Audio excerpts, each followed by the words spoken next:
তুমি ছাড়া তো আমার আর কেউ নাই। আল্লাহ গো, তুমি যদি মাফ না করো কে আমাকে মাফ করবে? তুমি যদি মাফ না করো কে আমাকে মাফ করবে? তুমি যদি আমাকে মাফ করো তাহলে তোমার কোনো দিকে কমবে না, তুমি যদি আমাকে মাফ না করো তোমার কোনো দিকে বাড়বে না।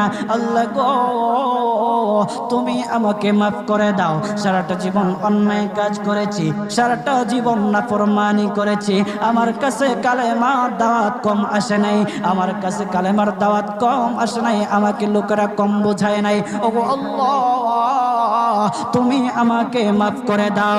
মাফ না করলে কোথায় যাব, কার কাছে যাব?